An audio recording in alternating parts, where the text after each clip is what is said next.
Hello friends, I am Neelam Kumari, Assistant Professor of Biani Girls B.Ed College. I welcome you all on behalf of GuruKPO.com. Today I deliver my lecture on stages of development यानी विकास की अवस्थाएं। बालक का विकास शारीरिक तथा मानसिक रूप से होता है तथा उसे यह विकास भिन्न भिन्न अवस्थाओं से होकर गुजरना पड़ता है।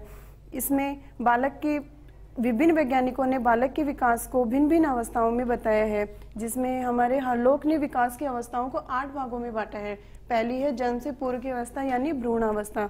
यह लगभग 9 माह की अवस्था में पूर्ण हो जाता है तथा इसमें बालक का विकास शारीरिक तथा मानसिक रूप से तीव्र गति से होता है। दूसरी अवस्था है जन्म से 14 दिन की अवस्था यानी प्रारंभिक शेषवा अवस्था। इस अवस्था में बालक को नवजात शिशु भी कहा जाता है, क्योंकि बालक इस अवस्था में दूसरों पर आश्रित रहता है तथा वह अपने शारीरिक तथा मानसिक कार्य पूर्ण नहीं कर पाता। तीसरी अवस्था है 14 दिन से 2 वर्ष तक की अवस्था, जिसे उत्तर शेषवा अवस्था कहते हैं। ये इस अवस्था के अंदर बालक अपने शारीरिक तथा मानसिक कार्यों पर दूसरों पर निर्भर रहता है तथा वह अपने कार्य स्वयं नहीं कर पाता। फिर चौथी अवस्था है 2 वर्ष से 11 वर्ष तक की अवस्था, जिसे बाल्यावस्था कहते हैं।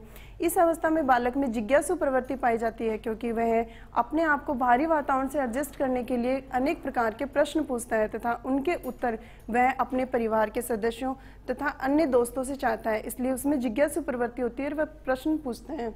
फिर आगे की 11 वर्ष से 13 वर्ष तक की अवस्था, जिसे पूर्व किशोर अवस्था कहते हैं। यह अवस्था लैंगिक परिवर्तन की अवस्था है। इस अवस्था में लड़कियों में लड़कों की तुलना में जल्दी परिवर्तन होते हैं, जो 1 साल पहले प्रारंभ हो जाते हैं तथा 1 साल पहले ही समाप्त हो जाते हैं। फिर है 13 वर्ष से 17 वर्ष की अवस्था, जिसे प्रारंभिक किशोर अवस्था कहते हैं। इस अवस्था के अंदर लड़के तथा लड़कियों में लैंगिक परिवर्तन स्टार्ट हो जाते हैं तथा लैंगिक परिवर्तन के कारण उनमें परिवर्तन आ जाता है, जिसे तनाव और तूफान कहते हैं, क्योंकि वह अपने आप को बाहरी वातावरण से समायोजित नहीं कर पाता। फिर है 17 वर्ष से 21 वर्ष तक की अवस्था, जिसे उत्तर किशोर अवस्था कहते हैं। उत्तर किशोर अवस्था के अंदर बालक में शारीरिक परिवर्तन पूर्ण हो जाते हैं तथा वह अपने आप को पूर्ण रूप से वयस्क समझने लग जाता है। अंतिम अवस्था है 21 वर्ष के पश्चात यानी युवा अवस्था।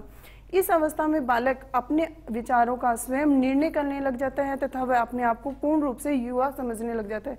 Thank you and